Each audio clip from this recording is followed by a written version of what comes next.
റമദാൻ മുന്നൊരുക്കം ആണ് നമ്മൾ ഈ സെഷനിൽ ഉദ്ദേശിക്കുന്നത്. റമദാൻ മാസമാകുമ്പോൾ മുഅ്മിനീങ്ങൾക്ക് എല്ലാവർക്കും ഒരു പ്രത്യേകമായ ആവേശം വരും. ആ ആവേശം വരാൻ വേണ്ടിയിട്ടാണ് അല്ലാഹു തആല ഒരു പ്രത്യേക മാസം നോമ്പിന് നിശ്ചയിച്ചത്. നോമ്പ് അല്ലാഹു തആല നമുക്ക് ഫർളാക്കിയപ്പോൾ അതിൽ ചില ഗുണങ്ങൾ നമുക്ക് ലഭിക്കാനുണ്ട്. 30 ദിവസം നോമ്പ്. ആ 30 ദിവസത്തെ നോമ്പ് വേണമെങ്കിൽ അല്ലാഹു തആലാക്ക് ഇങ്ങനെ അല്ലാതെ സംവിധാനിക്കാമായിരുന്നു. ഓരോ മാസത്തിലും നിർബന്ധമായ 3 നോമ്പ്. അപ്പോൾ 10 മാസം കൊണ്ട് 30 നോമ്പായല്ലോ. അങ്ങനെ ആക്കാമായിരുന്നു. അല്ലെങ്കിൽ ചൂട് കാലത്ത് കുറച്ചും തണുപ്പ് കാലത്ത് കുറച്ചും ഇങ്ങനെയൊക്കെ ആക്കാമായിരുന്നു. ഇനി അതൊന്നും അല്ലെങ്കിൽ വർഷത്തിൽ 365 ദിവസമുണ്ട്. അല്ലെങ്കിൽ നമ്മളെ ലൂണാർ കലണ്ടർ അനുസരിച്ച് 350 സംതിങ് ദിവസം. അപ്പോൾ അതിൽ ഏതെങ്കിലുമൊക്കെ 30 ദിവസം നിങ്ങൾ നിർബന്ധമായിട്ട് നോമ്പ് വിൽക്കണം എന്ന് പറഞ്ഞാൽ മതിയായിരുന്നു. അല്ലാഹ് അങ്ങനെയൊക്കെ പറയാനുള്ള അധികാരവും അർഹതയും ഒക്കെ ഉണ്ട്. പക്ഷേ അങ്ങനെയൊന്നും പറയാതെ ഒരു പ്രത്യേക മാസം എന്തിന് റമദാന് ഈ നോമ്പിന് വേണ്ടി നിശ്ചയിച്ചു? അത് വതഅവനു അലൽ ബിർരി വത്തഖ്വ, നിങ്ങളെല്ലാവരും നന്മയിൽ സഹകരിക്കണം എന്ന് പറഞ്ഞു. ആ സഹകരണം ഉണ്ടാകാൻ വേണ്ടിയിട്ടാണ്. അപ്പോൾ നമുക്കറിയാം എന്നും നമ്മൾ പഠിക്കണം. അത് നമുക്ക് ബോധ്യമൊക്കെ ഉണ്ട്. പഠിച്ചാലേ മാർക്ക് കിട്ടുള്ളൂ, ജയിക്കുള്ളൂ, ഉന്നതമായ നിലയിലെത്തുള്ളൂ എന്നൊക്കെ. അങ്ങനെ ഒറ്റപ്പെട്ട ആളുകൾ പഠിക്കുന്നുണ്ടാവും. പക്ഷേ എല്ലാവരും കൂടെ പഠിക്കണമെങ്കിൽ ഒരു സ്റ്റഡി ലീവ് പ്രഖ്യാപിക്കണം. അപ്പോൾ പിന്നെ എല്ലാവരും പഠനം തുടങ്ങും. അങ്ങനെ എല്ലാവരും പുസ്തകമൊക്കെ എടുത്ത് പഠിക്കാൻ ഇറങ്ങി നോട്ട് ബുക്കും പേനൊക്കെ എടുത്ത് എഴുതി വെച്ച് അതിങ്ങനെ ആവർത്തിച്ച് പഠിക്കുന്നത് കാണുമ്പോൾ ഏത് പഠിക്കാത്തവനൊരു ആവേശം വരും. പഠിച്ചോനെ ഇതിപ്പോൾ എന്താണ് അവസ്ഥ? അങ്ങനെ അവനും പഠിക്കാൻ തുടങ്ങും. അപ്പോൾ കൂട്ടമായിട്ട് എല്ലാവരും കൂടെ ഒരു കാര്യം ചെയ്യുമ്പോൾ അത് എളുപ്പമായി തോന്നുകയും മറ്റുള്ളവർക്ക് ആവേശം ഉണ്ടാക്കുകയും ചെയ്യും. അക്കാരണത്താലാണ് ലോക മുസ്ലിങ്ങൾ മുഴുവൻ ഒരു മാസം തന്നെ നോമ്പ് നോൽക്കണം എന്ന് അല്ലാഹു തആല പറഞ്ഞതിൻ്റെ ഒരു ഹിക്മത്ത്.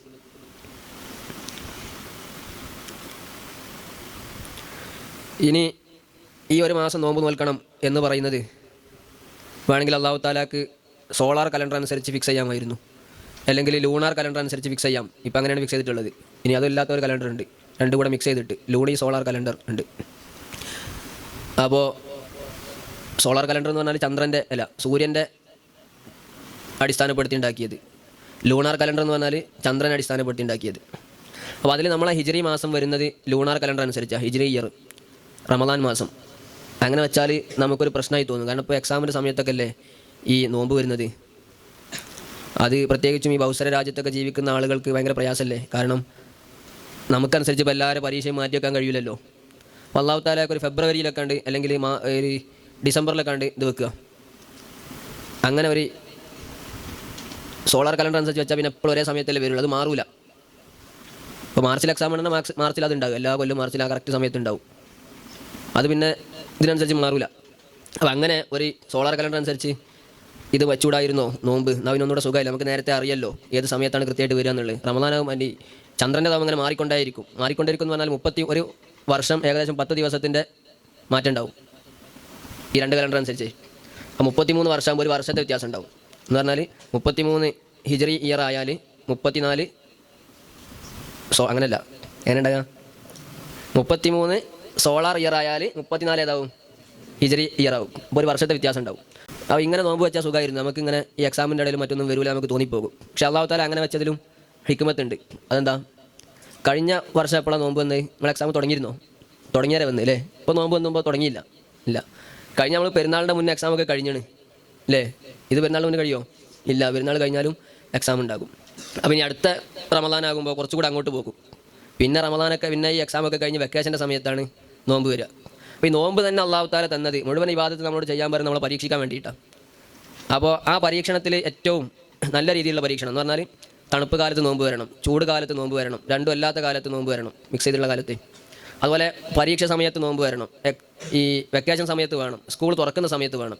ഈ ഓരോ സമയത്തും നമ്മൾ എങ്ങനെ അതിനെ നോക്കിക്കാണുന്നു, ഈ നോമ്പിനെ സ്വീകരിക്കുന്നു എന്ന് പരീക്ഷിക്കാൻ കൂടിയിട്ടാണ് പല തവണകളിലായിട്ട് പല സീസണുകളായിട്ട് നമുക്ക് നോമ്പ് വരുന്നത്. അപ്പോൾ നമ്മളിപ്പോൾ ഒരു 33 വർഷം ജീവിക്കുമ്പോൾ വ്യത്യസ്ത കാലങ്ങളിൽ നമുക്ക് നോമ്പ് അനുഭവപ്പെടും. അപ്പോൾ ആ കാലങ്ങളിലൊക്കെ നമ്മൾ ഈ റമദാനിനെ എങ്ങനെ സ്വീകരിക്കുന്നു, നോമ്പിനെ എങ്ങനെ കാണുന്നു എന്ന് പരീക്ഷിച്ചറിയൽ കൂടെ ഇതിലൂടെ ലഭ്യമാകും. ഇതിലൂടെ ഈ ലൂണാർ കലണ്ടർ അനുസരിച്ച് നോമ്പിനെ ഫിക്സ് ചെയ്യുമ്പോൾ ക്ലിയറായില്ലേ? അപ്പോൾ പരീക്ഷാ സമയത്ത് അല്ലാഹു തആല അറിയാതെ നോമ്പ് വരില്ല, മനഃപൂർവ്വം അങ്ങനെ അല്ലാഹു തആല ചെയ്യുകയാണ്, അറിവോടുകൂടെ ചെയ്യുകയാണത്. ക്ലിയറായില്ലേ? അതിൻ്റെ ഹിക്മത്ത് ഇതാണ്, പരീക്ഷിക്കുക എന്നുള്ളത്.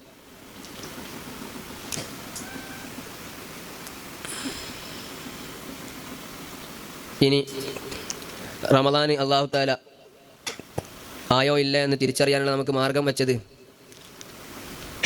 ഒന്ന് മാസം പൂർത്തിയാകുക, 30 ദിവസമാകുക, അല്ലെങ്കിൽ ചന്ദ്രക്കല കാണുക എന്നുള്ളതാണ്. അപ്പോൾ അവിടെ മാസം പൂർത്തിയായാലൊക്കെ ചന്ദ്രക്കല കണ്ടാൽ പുതിയ മാസമായി, ഇല്ലെങ്കിൽ ആ മാസം 30 ആക്കിയിട്ട് പിന്നെ എന്ത് ചെയ്യും, അടുത്ത ദിവസം 1-ാം തീയതി ആയിട്ട് പരിഗണിക്കും. അപ്പോൾ ഇതിപ്പോൾ പഴയ കാലത്തൊക്കെ നമ്മളിപ്പോൾ ഇങ്ങനെ സയൻസൊക്കെ വികസിച്ച കാലത്ത്, മാസങ്ങൾ ബഹിരാകാശത്തൊക്കെ പോയി നിൽക്കുന്ന കാലത്ത് ഇപ്പോഴും ഇങ്ങനെ നേരെ ചന്ദ്രനെ കാണണം, കണക്കൂട്ടാൻ പാടില്ല, എങ്കിൽ ടെലസ്കോപ്പിലൂടെ നോക്കിയിട്ട് ചന്ദ്രൻ അവിടെ ഉണ്ടെന്ന് പറഞ്ഞാൽ അത് പെരുന്നാളും നോമ്പ് ഉറപ്പിക്കാൻ പറ്റില്ല, മാസം ഉറപ്പിക്കാൻ പറ്റില്ല, നമ്മളെ നഗ്ന നേത്രങ്ങളെ കൊണ്ട് തന്നെ കണ്ടാലേ പറ്റുള്ളൂ എന്നൊക്കെ പറയുന്നത് അത് ശാസ്ത്രം ഇത്ര വികസിക്കാത്ത കാലത്ത് വന്ന നിയമമായിക്കൂടെ എന്ന് നമുക്ക് തോന്നും. കണ്ടോ? അപ്പോൾ അതും അങ്ങനെയല്ല. അവിടെ നമ്മൾ മനസ്സിലാക്കേണ്ടത് ശരീഅത്തിൻ്റെ മിക്ക കാര്യങ്ങളും സാധാരണക്കാർക്ക് പോലും ഈസി ആകുന്ന രൂപത്തിലാണ് അള്ളാഹു തആല സംവിധാനിച്ചിട്ടുള്ളത്. എങ്ങനെയും സംവിധാനിക്കാനുള്ള അധികാരം അള്ളാഹ്ക്കുണ്ട്, അതിനുള്ള സ്വാതന്ത്ര്യമുണ്ട് അള്ളാഹ്ക്ക്. 2030 മുതൽ ടെലസ്കോപ്പാണ് ഉപയോഗിക്കേണ്ടത്. അങ്ങനെ വേണമെങ്കിൽ അള്ളാഹ്ക്ക് പറയാമായിരുന്നു നബി തങ്ങളിലൂടെ, പക്ഷെ അങ്ങനെ പറഞ്ഞിട്ടില്ല. നബി തങ്ങൾ പറഞ്ഞത് സൂമൂലി റുയത്തിഹി അഫ്തുറൂലി റുയത്തിഹി എന്നാണ്. നിങ്ങൾ മാസം കണ്ടാൽ നോമ്പ് നോൽക്കുക, മാസം കണ്ടാൽ പെരുന്നാളായി എന്ന് മനസ്സിലാക്കുക. അപ്പോൾ ഇതെന്താണ് ഇങ്ങനെ ഈ ശാസ്ത്ര പുരോഗതികളൊക്കെ ഉണ്ടായിട്ടും അതിനെ അവലംബിക്കാത്തത്? അപ്പോൾ അതിൻ്റെ ഒരു മറുപടി, ശാസ്ത്ര പുരോഗതികൾ ചില നാടുകളിലുണ്ടാകുക, ഇനി ചില നാടുകൾ എല്ലാ നാട്ടിലുണ്ട് നോക്കുക, എപ്പോഴും വർക്ക് ചെയ്തോളുന്നില്ല. അപ്പോൾ ഏത് സമയത്തും വളരെ സിമ്പിളായിട്ട് മതത്തിൻ്റെ കാര്യങ്ങൾ അനുഷ്ഠിക്കാൻ, ആചാരങ്ങൾ അനുഷ്ഠിക്കാൻ കഴിയണം. അതിന് നേരിട്ട് കാണുക, അതാണ് എളുപ്പം. ക്ലിയറായില്ലേ? മറ്റൊന്ന്, ഈ സയൻസും മറ്റൊക്കെ നമുക്ക് അവലംബിക്കാം, അതിലൂടെ കിട്ടുന്ന അറിവുകൾ തെറ്റാണെന്ന് നമുക്ക് വാദമൊന്നുമില്ല. അതായത് ഇപ്പോൾ ടെലസ്കോപ്പിൽ അങ്ങനെ നോക്കിയിട്ട് അവിടെ ചന്ദ്രനുണ്ട് നമ്മൾ കണ്ടെത്തി, അവിടെ ഇല്ല എന്ന് നമ്മൾ ശരീഅത്ത് പറയുന്നില്ല, അവിടെ ഉണ്ട്. പക്ഷെ ഉണ്ടെങ്കിലും നിങ്ങൾ സ്വീകരിക്കേണ്ടത് അതല്ല. എന്നാൽ ശാസ്ത്രം എത്ര തന്നെ വികസിച്ചാലും നമ്മൾ ഇബാദത്തിൻ്റെ വിഷയത്തിൽ സ്വീകരിക്കുന്നത് അള്ളാഹുവിൻ്റെ കൽപ്പനകളാണ് എന്നറിയാൻ വേണ്ടിയിട്ട്. എന്ന് പറഞ്ഞാൽ നമ്മൾ ശാസ്ത്രത്തിൻ്റെ ഭക്തന്മാരാണോ അള്ളാഹുവിൻ്റെ ഭക്തന്മാരാണോ?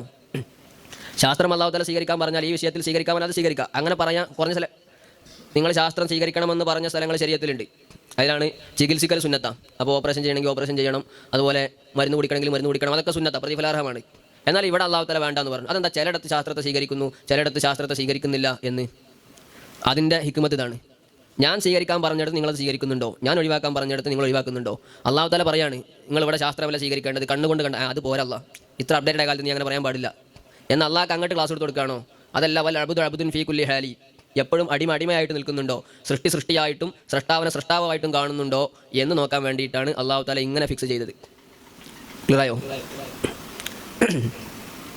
ഇനി റമദാൻ മാസം, ആ റമദാൻ മാസം അതിന് വലിയ പ്രത്യേകതകളുണ്ട്, നിങ്ങൾ ഒരുപാട് കേട്ടതായിരിക്കും. ആ വാക്കിൻ്റെ അർത്ഥം തന്നെ കരിച്ചു കളയുന്നത് എന്നാണ്.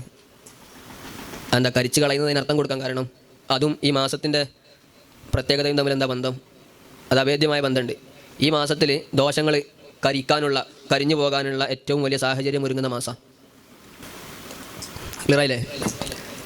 പക്ഷേ അപ്പോൾ ഈ റമദാൻ മാസം വന്നാൽ മുഅ്മിനീങ്ങൾക്ക് എല്ലാവർക്കും ആവേശം ഉണ്ടാവും എന്നൊക്കെ പറഞ്ഞു. പക്ഷേ റമദാനിലും തെറ്റ് ചെയ്യുന്ന ആളുകളുണ്ടാകും. റമദാനിൽ ഒരു മുഅ്മിനും തെറ്റ് ചെയ്യൂല നമുക്ക് പറയാനൊന്നും പറ്റൂല.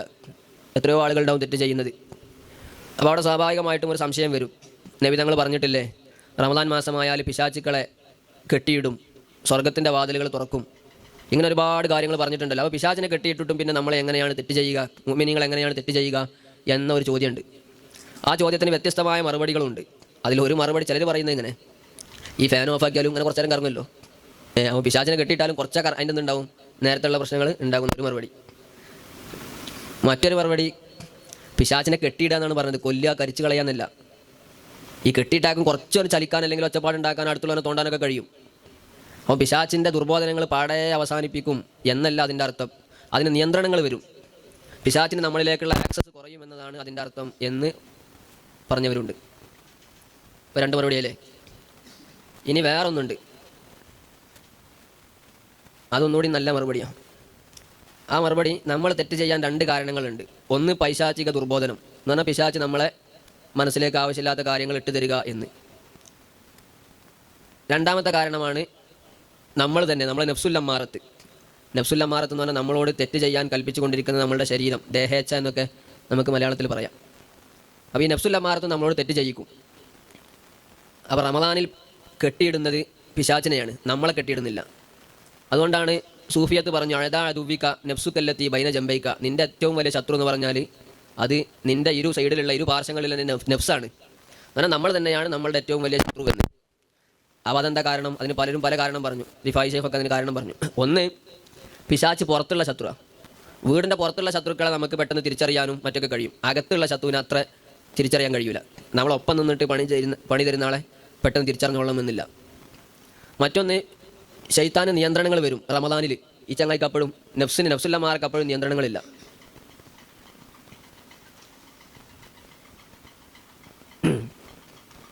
മൂന്നാമത്തത്, പിശാച്ചിനെ നമ്മൾ അതുവായിട്ട് കാണും, ശത്രുവായിട്ട് കാണും. പക്ഷേ അധികം ആളുകൾക്കും എൻ്റെ ഏറ്റവും വലിയ ശത്രു ഞാൻ തന്നെയാണ്, നഫ്സുല്ലമാറത്താണ് എന്ന ബോധം ഉണ്ടാവില്ല. അതിനെ പാലുകൂട്ടി വളർത്തുക ചെയ്യുക. അയിമത്ത് പറയുന്നുണ്ട്, നമുക്ക് തെറ്റ് ചെയ്യുന്ന ശരീരമാണ്, എന്നിട്ട് അതിനിങ്ങനെ ഫുഡ് കൊടുക്കണതിനെ പറ്റി, അതിനെ മെരുക്കിയെടുക്കാതെ ഫുഡ് കൊടുക്കണതിനെ പറ്റി അതുപോലെ വെച്ചാൽ നല്ലൊരു സർപ്പക്കുഞ്ഞിനെ കൊണ്ടുവന്നു. ആ സർപ്പക്കുഞ്ഞിന് നല്ല പാലും മുട്ടയും തേനൊക്കെ കൊടുത്ത് ഇങ്ങനെ വളർത്തുക. അതൊരു ഘട്ടത്തിൽ നിന്നെ കൊത്തും എന്നാണ് പറഞ്ഞത്. പക്ഷെ നമുക്കറിയില്ല ഇത് സർപ്പക്കുഞ്ഞാണ് ഈ നഫ്സുല്ലമാറത്ത് എന്ന്.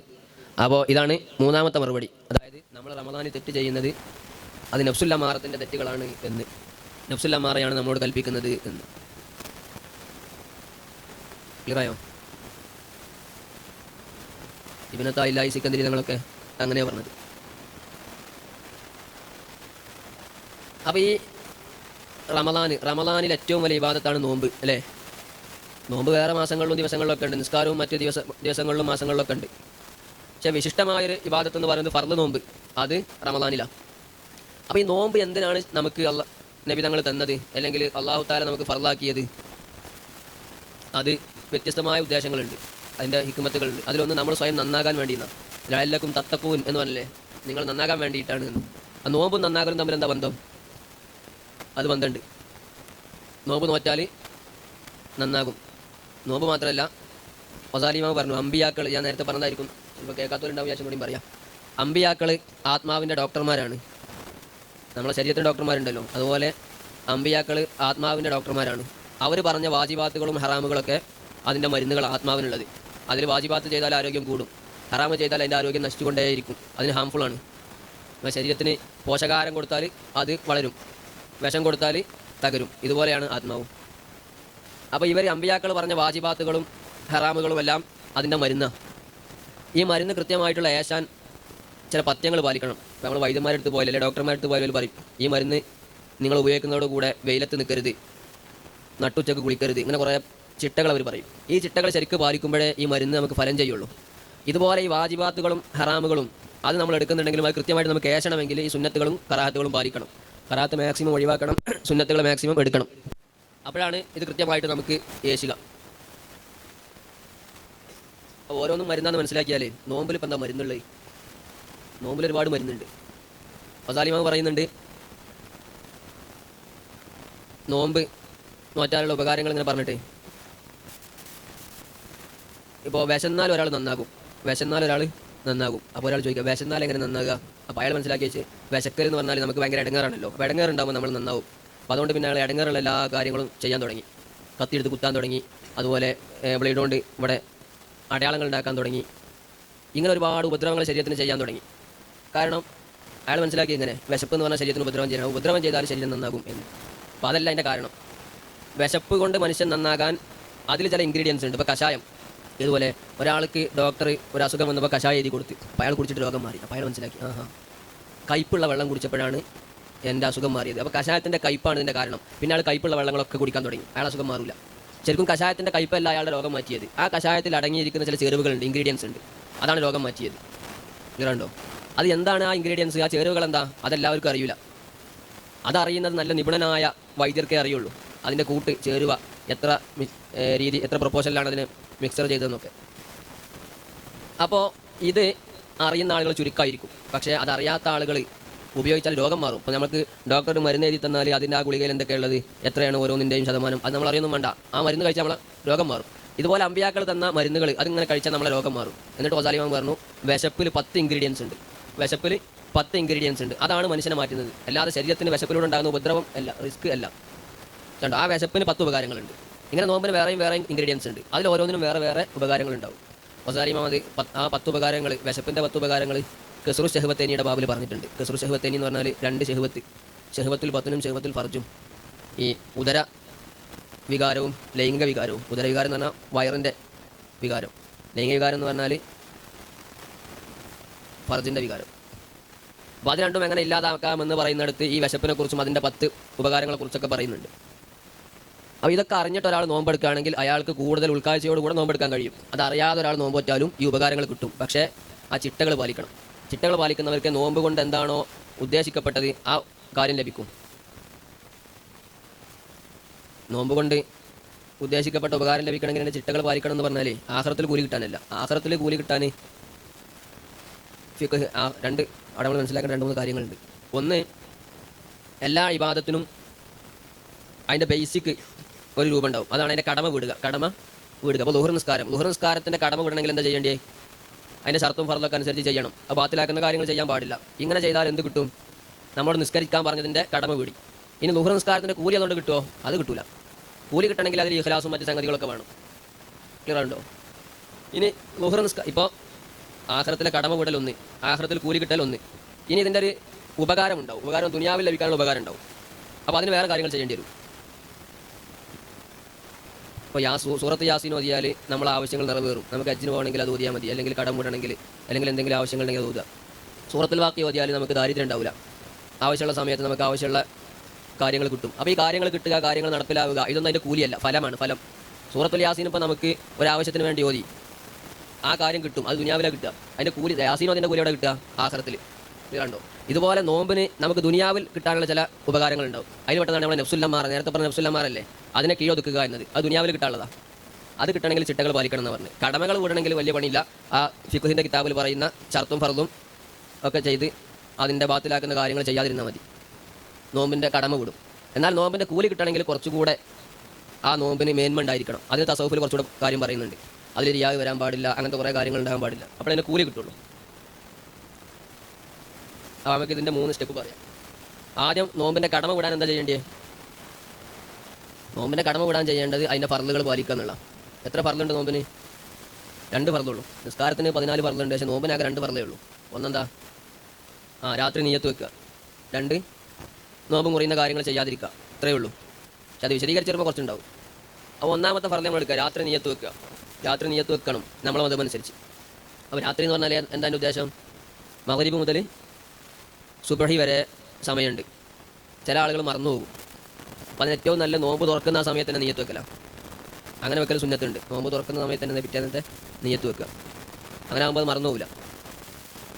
മറ്റൊന്ന് ശ്രദ്ധിക്കേണ്ടത്, അധികം ആളുകളും നിയ്യത്ത് വെക്കുക. പുരുഷന്മാരൊക്കെ ഈ തറാവി നിസ്കാരമൊക്കെ കഴിഞ്ഞിട്ട് ഇമാം ഇങ്ങനെ പറഞ്ഞു കൊടുക്കും നവൈത്തു. അപ്പോൾ ഇയാൾ ഇങ്ങനെ നവൈത്തു സൗമോദിൻ അങ്ങനെ പറയാൻ ചെയ്യാം. അത് നിയ്യത്തായിട്ട് പരിഗണിക്കും. വേറെ പലരും വെക്കൂല. ആ നിയ്യത്ത് ഓക്കെയാണ്. പക്ഷേ ശ്രദ്ധിക്കേണ്ട ഒരു കാര്യം, നിയ്യത്ത് കൽബിലുണ്ടാകുക. ഇമാം ഇങ്ങനെ നവൈത്തു, അപ്പോൾ ഇയാൾ നവൈത്തു സൗമോദിൻ എന്നത് അങ്ങനെ പറഞ്ഞുകൊണ്ട് നിയ്യത്ത് ശരിയാവില്ല. ഞാൻ നാളെ നോമ്പ് നോൽക്കും, റമദാൻ മാസത്തിലെ നോമ്പ് നോൽക്കും എന്നുള്ള ആ തീരുമാനം അയാളെ മനസ്സിലുണ്ടാകും. ആ സ്ട്രോങ് ഡിസിഷൻ, ആ മനക്കരുത്തുള്ള തീരുമാനത്തെ പറ്റിയാണ് നിയ്യത്ത് എന്ന് പറയുക. തീർണ്ടോ? അപ്പോൾ അതില്ലെങ്കിൽ നിയ്യത്ത് ശരിയാവില്ല. അതുണ്ടായിട്ട് പിന്നെ പറഞ്ഞോളന്നില്ല. ഒരാളെ മനസ്സിലതിങ്ങനെയുണ്ട്, ഞാൻ എന്തായാലും നാളെ നോമ്പ് നോൽക്കാൻ തീരുമാനിച്ചു, അതിൻ്റെ ബാക്കിയുള്ള കാര്യങ്ങളൊക്കെ പരിഗണിക്കണം. ആ നിയ്യത്തിൽ വരേണ്ട കാര്യങ്ങളൊക്കെ പരിഗണിക്കണം. അങ്ങനെ മനസ്സ് വിചാരിച്ചാൽ മതി. പിന്നെ നാവുകൊണ്ട് പറഞ്ഞില്ലെങ്കിലും കുഴപ്പമില്ല. അപ്പോൾ അതിൽ പ്രത്യേകമായിട്ട് ശ്രദ്ധിക്കേണ്ടത് ഇതാണ്. പള്ളിയിൽ നിന്നൊക്കെ അങ്ങനെ വെച്ചെറുമ്പോൾ എന്ത് ചെയ്യണം? നമ്മളെ മനസ്സിൽ ആ സംഗതി ഉണ്ടായിരിക്കണം. പലരും ഈ ഉറക്കത്തിൻ്റെ ഇടയിലൊക്കെ അങ്ങനെ നിയ്യത്ത് വെക്കുക. അപ്പോൾ ശരിക്കും നിയ്യത്താവില്ല.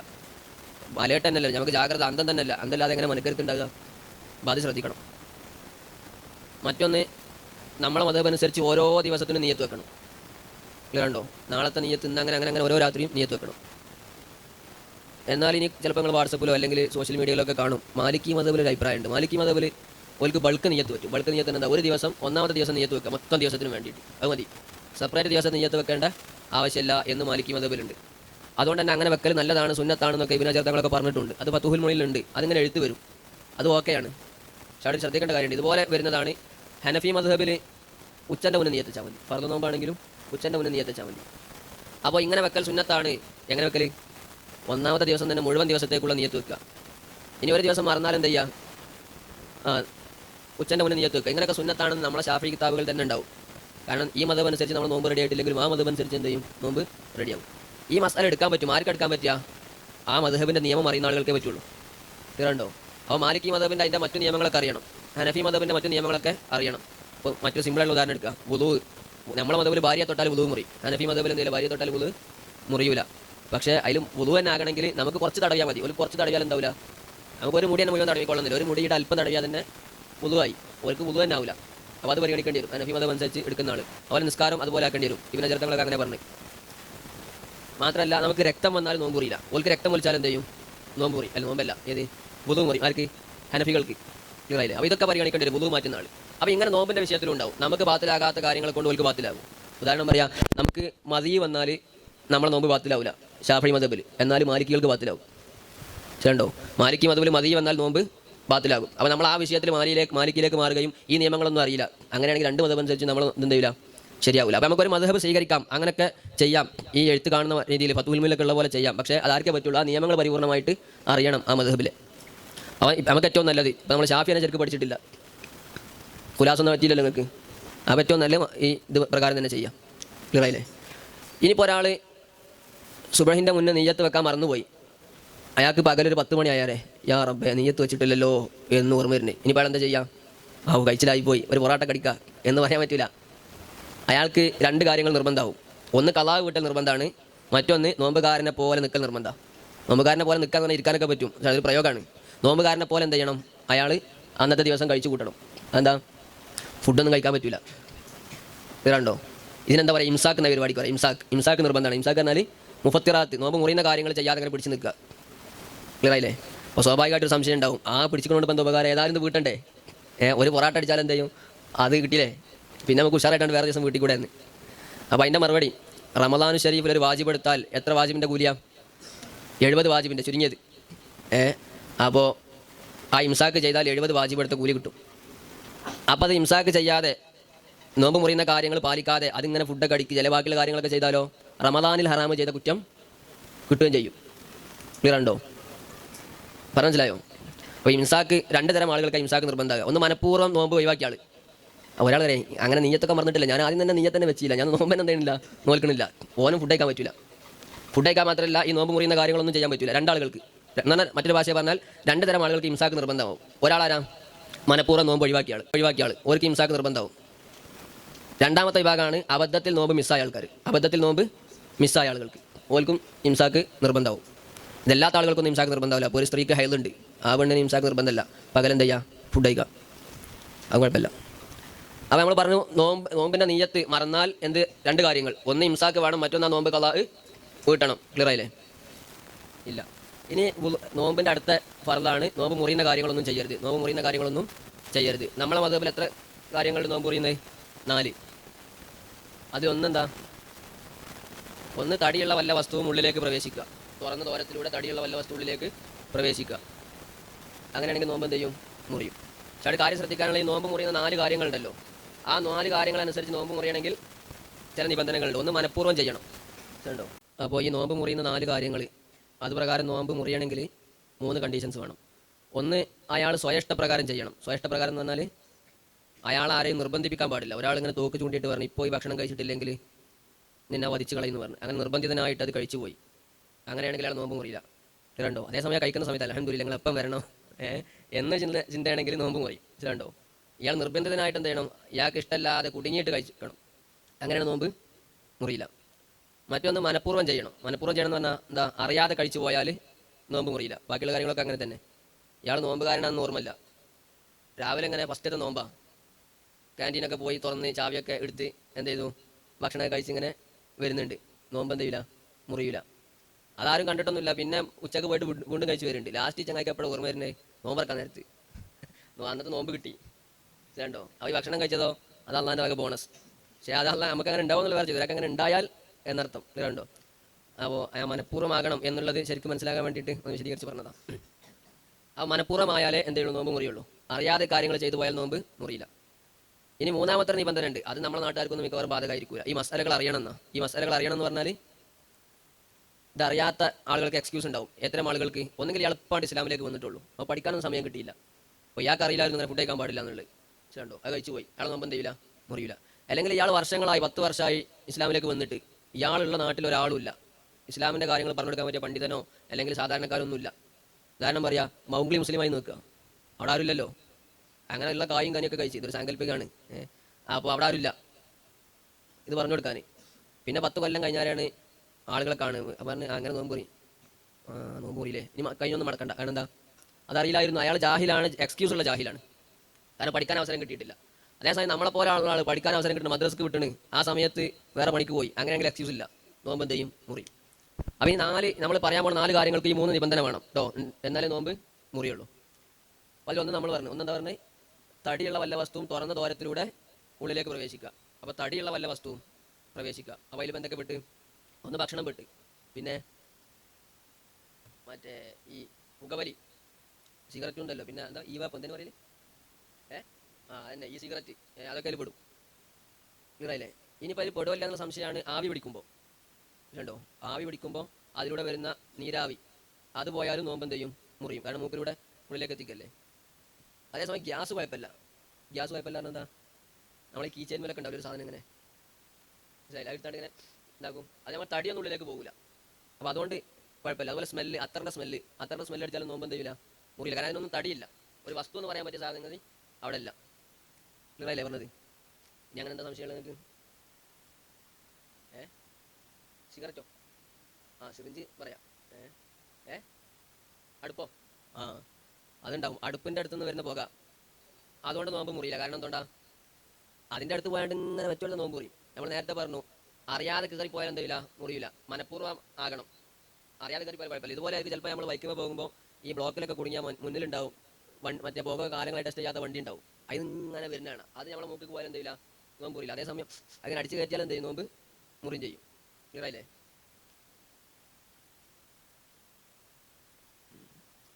ഇനി നേരത്തെ ചോദിച്ച സിറിഞ്ച്, ഇഞ്ചക്ഷൻ അടിച്ചാൽ നോമ്പ് മുറിയില്ലെന്ന് ചോദിച്ചാൽ, മസിലിലേക്ക് അടിച്ചാൽ, മസിൽ എന്ന് പറഞ്ഞാൽ ഇറച്ചിയിലേക്ക് അടിച്ചാൽ നോമ്പ് മുറിയൂല. അതിൽ തർക്കല്ല. അപ്പം അങ്ങനെ ഏതൊക്കെ ഇഞ്ചക്ഷൻ ഉണ്ടാകുക? TT അല്ലേ? പിന്നെ ഇത് പോളിയോ,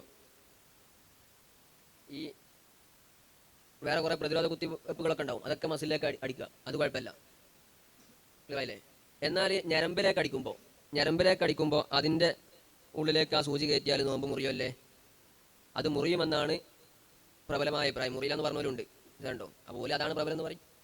നമ്മൾ പ്രബലമായിട്ട് പറയുന്നതിനെ കുറിച്ചൊക്കെ പറയുന്നത് കേട്ടോ. 1-ാം നമ്പർ മസല മുറിയും എന്നുള്ളതാണ്.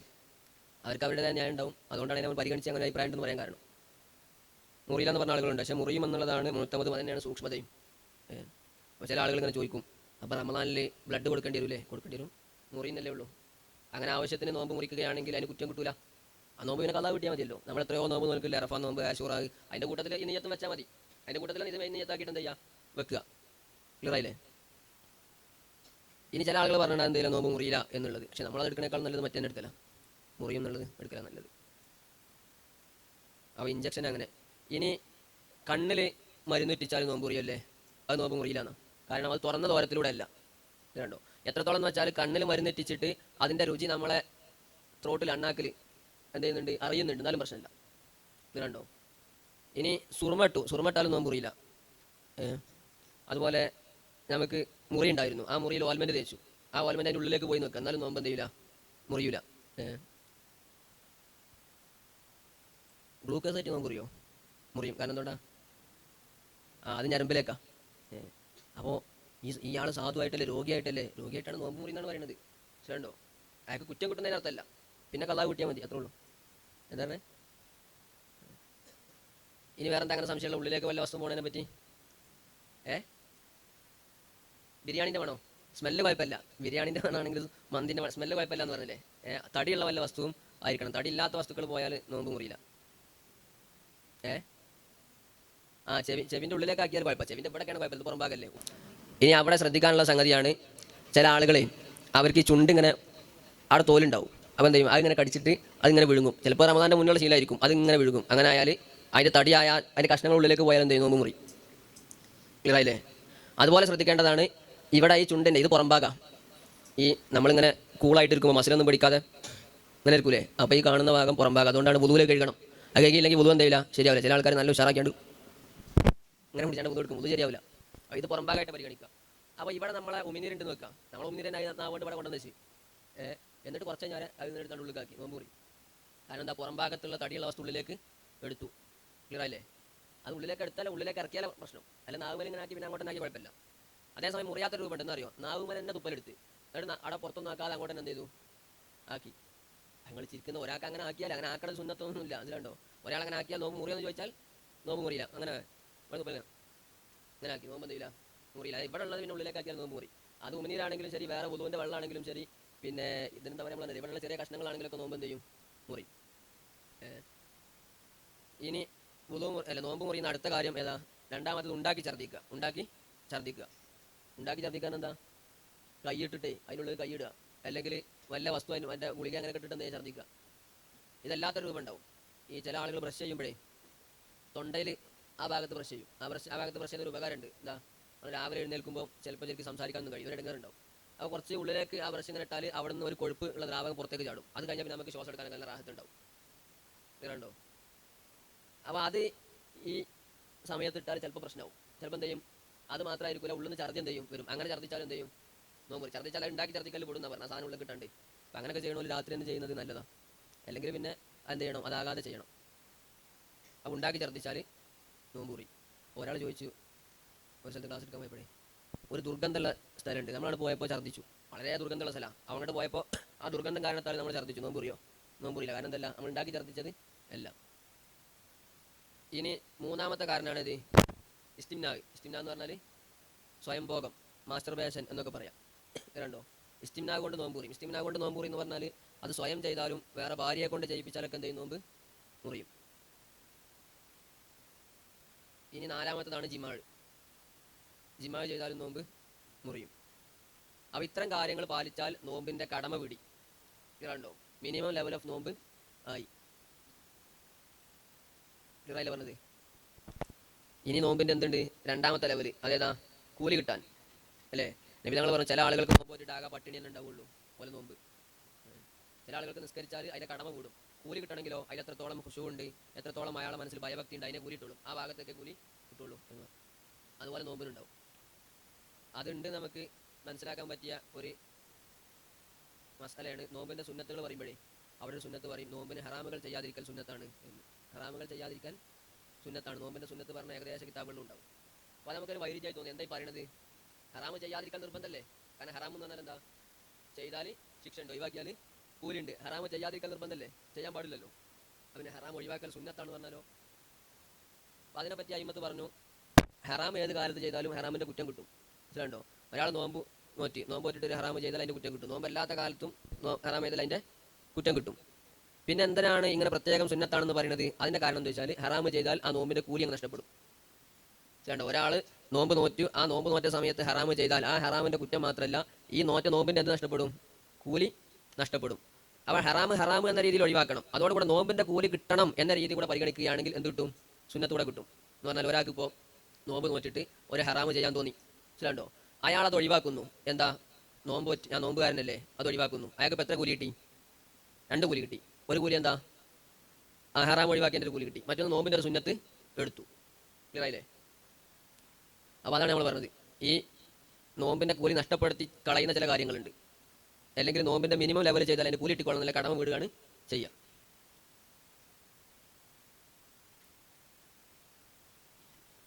അപ്പോൾ അതിൽ പെട്ടെന്നാണ് റിയ ഉണ്ടാകാൻ പാടില്ല, മറ്റുള്ളവരെ കാണിക്കാനാകരുത്. കണ്ടോ, ഞാനൊരു നോമ്പ് തന്നെയാണ്, ആൾക്കാരൊക്കെ എന്ത് ചെയ്യുക, അറിയിച്ചെടുക്കുക, പറഞ്ഞെടുക്കുക, അതൊന്നും ചെയ്യരുത്. ഇനി നോമ്പ് നമുക്ക് ഏഷണമെങ്കിൽ, നമ്മൾ നേരത്തെ പറഞ്ഞ അതിൻ്റെ ഫലം കിട്ടണമെങ്കിൽ, പരിപൂർണ്ണമായ രീതിയിൽ നമുക്ക് അതിൻ്റെ ഗുണം കിട്ടണമെങ്കിൽ കുറച്ചുകൂടെ അതിൻ്റെ 3rd ലെവൽ നമ്മൾ പാലിക്കണം. അത് കുറച്ച് ശ്രദ്ധിച്ചാൽ നമുക്ക് സാധിക്കും. വലിയ പണിയൊന്നുമില്ല. അതാണ് അതിൻ്റെ മാക്സിമം സുന്നത്തുകൾ എടുക്കുക, കറാത്തുകൾ മാക്സിമം ഒഴിവാക്കുക എന്ന്.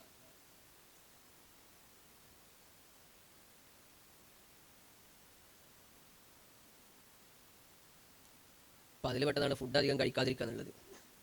കണ്ടോ, നോമ്പിനധികം ഫുഡ് ഈ നോമ്പിനെ പറ്റി പറഞ്ഞ കിതാബുകൾ വളരെ വിശദമായിട്ട് പറഞ്ഞിട്ടുണ്ട്. നമ്മൾ നേരത്തെ പറഞ്ഞു, നഫ്സുൽ അമ്മാറയെ ഒതുക്കണം. അത് ഒതുക്കാനുള്ള മാർഗം എന്ന് പറഞ്ഞാൽ ശരീരത്തിനുള്ള ഭക്ഷണം കുറക്കുക എന്നുള്ളതാണ്. നമ്മൾ മുന്നേ അതോ ക്ലാസ്സുകൾ പറഞ്ഞിട്ടുണ്ട്. നമ്മളും സൂഫികളും തമ്മിലുള്ള വ്യത്യാസം എന്താ? നമ്മൾ ഹറാമുകൾ ഇങ്ങനെ ചെയ്യാൻ പൂതിയാകുമ്പോൾ അത് ഒഴിവാക്കും. അതാണ് നമ്മളെ ശൈലി. എന്ന് പറഞ്ഞാൽ ഒരു മരം, നമ്മളാകുന്ന മരത്തിൽ ഹറാമാകുന്ന ഈ എന്താ പറയുക നാമ്പുകൾ അല്ലെങ്കിൽ ഇല ഇങ്ങനെ പൊട്ടുമ്പോൾ അതിങ്ങനെ പൊട്ടിച്ചെറിയും. അത് നിലനിർത്തൂല. വരുമ്പോഴേക്ക് അതിന് ഒഴിവാക്കും, അത് ചെയ്യൂല. ഇതാണ് നമ്മളത്. എന്നാൽ സൂഫികൾ ചെയ്യുന്ന പരിപാടി അതല്ല. അവർ ചെയ്യുന്നത് ഈ മരം ഇതിലിപ്പോൾ ഇങ്ങനെ ഇല ഉണ്ടാകാൻ കാരണം എന്താ? അതിലേക്ക് വെള്ളം വരുന്നുണ്ടാവും. അപ്പം വെള്ളം വരാതെ അതിൻ്റെ ചുറ്റും കിടങ്ങ് കുഴിച്ചിട്ട് ഒരു വെള്ളത്തിൻ്റെ ഒഴുക്കത്തിലേക്ക് കണ്ട് അവസാനിപ്പിക്കും. അപ്പോൾ അതിൽ പിന്നെ ആ മരം ഉണങ്ങും. എന്ന് പറഞ്ഞാൽ അവരെ നഫ്സുൽ അമ്മാറ ഉണങ്ങിപ്പോകും എന്ന് പറഞ്ഞാൽ മാറിയിട്ട് നന്നാവും എന്നർത്ഥം. ക്ലിയറായില്ലേ? അപ്പം അവർക്ക് ഹറാമിലേക്കുള്ള ചിന്തകൾ തന്നെ ഉണ്ടാവില്ല. ആ ഒരു രീതിയിലേക്ക് അവർ മാറും. നമുക്ക് പെട്ടെന്നൊന്നും കഴിയില്ല. പക്ഷെ അതിനുള്ള ശ്രമങ്ങളും അതിനുള്ള പൂതിയും ആഗ്രഹവും ദുആയൊക്കെ നമ്മളിരുന്ന് വേണം. മരണത്തിൻ്റെ തൊട്ട് മുന്നെങ്കിലും അങ്ങനെ മാറിയിട്ട് ഇർജിഇല റബ്ബിക്ക് റാളിയത്തം മർളിയ എന്ന് പറഞ്ഞല്ലോ, അങ്ങനെ ആയത്ത് അങ്ങനെ മരണപ്പെടണം. അതിനെപ്പോൾ നമ്മൾ ഓർക്കണം. അപ്പോൾ അതിൽ പെട്ടെന്നാണ് നോമ്പിൻ്റെ എന്ത് ചെയ്യുക, ഭക്ഷണം കുറക്കാന്നുള്ളത്. ഒസാലിമാവ് പറയുന്നുണ്ട്, ഒരു വേറെ ഇമാമാരൊക്കെ പറഞ്ഞിട്ടുണ്ട്, നോമ്പിന് നമ്മൾ ഭക്ഷണം ഉറക്കൊക്കെ കുറക്കണം. പകല് രാത്രി കഴിക്കുന്ന ഭക്ഷണം സാധാരണ എത്രയാണോ അതേ കഴിക്കാവൂ. പകൽ കഴിക്കാത്തതിൻ്റെ പകരം വീട്ടാൻ പാടില്ല. എപ്പോൾ? രാത്രിയിൽ. കാരണം നഫ്സുല്ലമാരെന്ന് ഞെട്ടിക്കണം. ഇതൊന്നായിട്ട് മാഷാ അല്ലാഹ് ഒക്കെ പാടെ വരുന്നു. കുറച്ച് നേരം നോമ്പ് വെച്ചാലും പ്രശ്നമില്ല, ബാക്കിയൊക്കെ നന്നായിട്ട് കിട്ടണം, നല്ല സന്തോഷമാവും. ഇത് കണ്ടോ, അതിന് റാഹത്താകുക ചെയ്യുക. അതുകൊണ്ടാണ് പല ആളുകൾക്കും എന്ത് ചെയ്യുക, ഈ പല ഹൈറാത്തും മിസ്സായി പോണേ. പല ആളുകളും തുടക്കത്തിൽ 1-2 ദിവസമൊക്കെ നല്ല താജ്ജുദിന് നീച്ചാണ്ട് ഈ അത്താഴൊക്കെ കഴിക്കും. പിന്നെ ഒരാഴ്ച കഴിഞ്ഞാൽ ഇങ്ങനെ വേണ്ട, അത്താഴം ഇല്ലെങ്കിൽ അങ്ങനെ ആയിപ്പോവും. ആദ്യത്തെ ഒരാഴ്ച തറാവിയൊക്കെ ഫുൾ ഓപ്ഷൻ ആയിരിക്കും. പിന്നെ ഇങ്ങനെ കട്ട കുറഞ്ഞ് ഇങ്ങനെ എന്ത് ചെയ്യും, വരും. കാരണം നെഫ്സിന് ഇതിങ്ങട്ട്, നമ്മുടെ ശരീരത്തിന് ഇതിങ്ങട്ട് ഭാരമായിട്ട് ഈ ഫുഡ് ഒന്നായിട്ട് കഴിച്ചിട്ട്. അപ്പോൾ അതിനകത്ത് പറഞ്ഞ മറുപടി, അതിന് കാര്യം എന്ന് പറഞ്ഞാൽ നേരത്തെ എത്രയാണോ രാത്രി കഴിച്ചിരുന്നത് അതേ കഴിക്കാവൂ. പിന്നെ അത്താഴം കുറച്ച് കഴിക്കാം. അതല്ലാതെ എന്ത് ചെയ്യരുത്, ഒന്നായിട്ട് അടിച്ച് കയറ്റരുത് എന്നാണ് പറഞ്ഞത്. പകലുണ്ടായിരുന്നത് ഇതാക്കരുത്. പിന്നെ അവർ പറഞ്ഞു, ഇതൊക്കെ ഇങ്ങനെ പറയുമ്പോഴേ ഇതൊന്നും നടക്കൂല എന്ന് നമ്മൾ വിചാരിക്കാൻ പാടില്ല. നടക്കും. ഇപ്പം നടന്നിട്ടില്ലെങ്കിലും പിന്നെ എന്ത് ചെയ്യും, ഇതിങ്ങനെ പറയുന്നതിനൊരു ഉപകാരമുണ്ട്. നമ്മൾ ഒരിക്കലും അങ്ങനെ ചെയ്യൂല എന്ന് വെക്കുക, എന്നാലും അങ്ങനെ പറയുന്നതിന് എന്തുണ്ട്, ഉപകാരമുണ്ട്. ഒന്നെന്താ, അങ്ങനെ ചെയ്യുന്നവരാണ് യഥാർത്ഥ നോമ്പുകാർ, അത് നമുക്കറിയാം. കണ്ടോ, നമ്മൾ യഥാർത്ഥ നോമ്പുകാരല്ല എന്ന്. മറ്റൊരു ഗുണം, നമ്മളിങ്ങനെ പറഞ്ഞാൽ ഒരു കാര്യത്തെ നമ്മൾ നന്നായേക്കാം. അലൂമു നഫ്സി വ ഖൽബി റുബ്ബമ റജഅ അനിൽ മഅസി ബി തൗഫീഖിൻ മിനല്ലാഹി. ഞാൻ എൻ്റെ നഫ്സിനെയും കൽബിനെയും ആക്ഷേപിച്ചുകൊണ്ടേയിരിക്കുന്നു, നീ ചെയ്യുന്നത് ശരിയില്ല ശരിയില്ല ശരിയില്ല. അതെന്തിനാ ആക്ഷേപിച്ചുകൊണ്ടിരിക്കുന്നത്? റുബ്ബമ റജഅ അനിൽ മഅസി ബി തൗഫീഖിൻ മിനല്ലാഹി. അള്ളാഹിൻ്റെ തൗഫീഖാണ് ഒരു കാലത്ത് നന്നായേക്കാം. കണ്ടോ, ഇതിൻ്റെ അപ്പത്തെ നിലപാടുകളൊന്നും ശരിയല്ല. നമ്മളെല്ലാം ഫുഡ് അടിക്കുന്നുണ്ടെങ്കിലും ഇത് ശരിയില്ല ശരിയില്ല, ഉള്ളിൽ നിന്നൊരു മനസാക്ഷി കുത്തുണ്ടാവും. കണ്ടോ, അപ്പോൾ അത് നമ്മളിങ്ങനെ പറഞ്ഞു കൊടുക്കണം. ഇത് ശരിയായ നോമ്പ് എന്ന് പറഞ്ഞതൊക്കെ കഴിക്കാതിരിക്കലാണ് എന്നിവിടെ പറഞ്ഞത്. അതാണ് നോമ്പ്. ഇതിൻ്റെ ഈ കാര്യങ്ങൾ ഭക്ഷണം നല്ലോണം കുറക്കണം എന്നുള്ളതാണ്. അതിൽ പറഞ്ഞു, റമദാൻ മാസത്തിൽ നമ്മളെ ഭക്ഷണത്തിൻ്റെ ഇനങ്ങൾ കുറയുകയാണ് വേണ്ടത്. കണ്ടോ, നമ്മളെ അവസ്ഥ എന്ന് പറഞ്ഞാൽ മാഷാ അല്ലാഹ് റമദാനൊക്കെ വന്നാൽ നമുക്ക് രണ്ട് സന്തോഷമായിരിക്കും. ഒന്ന് നോമ്പിൻ്റെ ഒരു ആത്മീയ സന്തോഷം, മറ്റൊന്ന് എന്ത് ചെയ്യുക, ഫുഡുകൾ അതുവരെ കിട്ടാത്ത ഫുഡായിരിക്കും എന്ത് ചെയ്യുക, അപ്പോൾ കിട്ടുക, എല്ലാ കരിച്ചതും പൊരിച്ചതും. അപ്പോൾ ഇത് നേരത്തെ ഉണ്ടായിരുന്ന വിഭവങ്ങൾ, എത്ര ഐറ്റംസ് ഉണ്ടോ അത് കുറയുകയാണ് റമദാനിൽ വേണ്ടത് എന്ന്. ഒരു കാലത്ത് ഇൻഷാ അല്ലാഹ് നമുക്ക് അങ്ങനെയൊക്കെ ചെയ്യാൻ കഴിയായിരിക്കും ഇങ്ങനെ പറഞ്ഞാൽ. അല്ലെങ്കിൽ അങ്ങനെ ചെയ്യുന്നവരാണ് ശരി, നമുക്കൊരു ബോധം ഉണ്ടാവുമല്ലോ.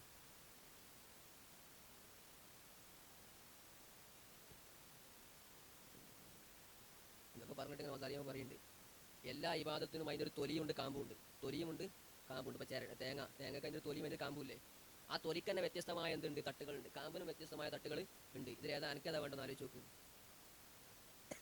രണ്ടോ, നമ്മൾ ഫസ്റ്റ് ലെവൽ നോമ്പ് പറഞ്ഞില്ലേ, ആ നോമ്പാകണോ, സെക്കൻഡ് ലെവൽ നോമ്പാകണോ, തേർഡ് ലെവൽ നോമ്പാകണോ, ഏതാണ് നിനക്ക് വേണ്ടതെന്ന് നീ ആലോചിച്ച് നോക്ക് എന്ന് പറയുന്നുണ്ട്. അപ്പോൾ നമുക്ക് ഒരു കാലത്ത് ഇൻഷാ അല്ലാഹ് മറ്റേ നോമ്പാക്കി മാറ്റണം, അവസാനത്തെ നോമ്പാക്കിയിട്ട് മാറ്റണം. ഏകദേശം നിർത്താൻ തോന്നുന്നില്ലേ. ഇനി നോമ്പ് തുറൻ്റെ ഒരു സുന്നത്താണ് പെട്ടെന്ന് നോമ്പുറക്കൽ സുന്നത്താണ്. പെട്ടെന്ന് നോമ്പുറക്കൽ സുന്നത്ത് കണ്ടോ. പക്ഷെ ആ സുന്നത്തിന് കുറേ കണ്ടീഷൻസ് ഉണ്ട്. എന്താ, നോമ്പ് തുറൻ്റെ സമയമായി എന്ന് ഒന്നെങ്കിൽ നമുക്ക് ഉറപ്പില്ല എന്ന് പറഞ്ഞാൽ ഇല്ലാന്ന് ഉറപ്പാ. കണ്ടോ, നോമ്പ് തുറൻ്റെ സമയമായിട്ടില്ല എന്ന് ഉറപ്പാ. അപ്പോൾ നോമ്പുറക്കൽ എന്താ, ഹറാമ്. കണ്ടോ, ചെക്ക് തന്നെ എന്താ, സമയമായണോ അല്ലേ, അപ്പോൾ നോമ്പുറക്കാനോ പാടില്ല, അപ്പോഴും പാടില്ല, നോമ്പുറക്കാൻ പാടില്ല. ഇനി ലന്നുണ്ട്, ഇതൊക്കെ നിങ്ങൾക്ക് അറിയില്ലേ. ലന്ന് എന്ന് പറഞ്ഞാൽ മികച്ച ധാരണ, ഒരു 50% അതിൻ്റെ നമുക്ക് എന്തുണ്ട്, ഒരു 80% ഉറപ്പാണ് എന്ന് പറഞ്ഞാൽ ബാങ്ക് കൊടുത്ത്. അപ്പോൾ നമുക്ക് ഒരു ലന്ന് കിട്ടി. അങ്ങനെ ആകുമ്പോഴോ ഹലാലാണ്, ജായിസാണ് നോമ്പുറക്കൽ. ഉറപ്പാണ് എന്തായി, ബാങ്ക് കൊടുത്തുന്നില്ല എന്നുറപ്പായി, സമയമായിട്ടുണ്ട് നമുക്ക് ഉറപ്പായി. അങ്ങനെ ഉറപ്പായി നമ്മൾ നേരിട്ട് ഇങ്ങനെ കാണുന്നു, സൂര്യനെ കാണുന്നില്ല, ചേട്ടാ നമ്മൾ കടപ്പുറത്തുള്ള പല രീതിയിൽ ഉറപ്പിട്ട് 1 രൂപ പറഞ്ഞു. അങ്ങനെ ആകുമ്പം പിന്നെ സുന്നത്ത് ഉടനെ എന്താ ചെയ്യുക, നോമ്പുറക്കൽ. അപ്പോൾ ഈ നോമ്പ് ഉടനെ തുറക്കൽ സുന്നത്താണെന്ന് പറഞ്ഞാൽ ഏതവസ്ഥയിലാണ്, നോമ്പ് തുറൻ്റെ സമയമായി എന്ന് ഉറപ്പാകുമ്പോഴാണ്. അങ്ങനെ ആയി കഴിഞ്ഞാൽ പിന്നെ നോമ്പുറക്കൽ സുന്നത്താണ്. ക്ലിയറായില്ലേ. അവിടെ തന്നെ കാണാം, ഇത് ജമാഅത്ത് മിസ്സാകുകയാണെങ്കിൽ ഈ നോമ്പുറ എന്ന് പറഞ്ഞാൽ എന്താകണമെന്നില്ല, അവിടെയുള്ള പഴംപൊരിയും സമൂസയും ഉള്ളിയുടെ ഒക്കെ തിന്നണമെന്നില്ല, ഒരു കഷ്ണം ഈത്തപ്പഴം തിന്നാൽ മതി, നോമ്പുറായി. ക്ലിയറായി. ഇതിനെ പറ്റിയാണ് സുന്നത്ത് എന്ന് പറഞ്ഞത്. നമ്മളെ നോമ്പ് പറഞ്ഞാൽ ആ കരിയും മറ്റേതൊക്കെ കുടിച്ച് അപ്പോൾ നോമ്പുറന്ന് ഇൻഷാ അല്ലാഹ്. അതിനെ പറ്റിയല്ല പറയുന്നത് കേട്ടോ. ആ നോറ്റ നോമ്പ് അത് മുറിക്കുക, അത് സുന്നത്താണെന്ന് പറഞ്ഞത്. അപ്പോൾ ഈ ഒരു ഈത്തപ്പഴത്തിൻ്റെ കഷ്ണം തിന്നുക, അതിനെപ്പറ്റി തന്നെ ഫിഖിൻ്റെ കിതാബിൽ തന്നെ കാണാം. എന്ത് കാണാം, ജമാഅത്ത് മിസ്സാകുകയാണെങ്കിൽ, അല്ലെങ്കിൽ ജമാഅത്തിൻ്റെ ഈ തക്ബീറത്തുൽ ഇഹ്റാം നഷ്ടപ്പെടുകയാണെങ്കിൽ ഫസ്റ്റത്തെ അത് സുന്നത്തില്ല. ഏത് സുന്നത്തില്ല, പത്തിരിയും മുളം തിന്നൽ സുന്നത്തില്ല എന്നില്ല, പിന്നെ ആ കഷ്ണം ഈത്തപ്പഴം തിന്നൽ സുന്നത്തില്ല, കഴിഞ്ഞിട്ടാണ് തിന്നൽ സുന്നത്തുള്ളത് എന്നുള്ളത്. ഒരു കാലത്ത് ഇൻഷാ അല്ലാഹ് നമുക്ക് അങ്ങനെ നോമ്പാക്കി മാറ്റണം. നാളെ തന്നെ കഴിയൂലെങ്കിലും ഇതിങ്ങനെ പറയുമ്പോൾ നമുക്ക് തൗഫീഖ് ഉണ്ടാവും.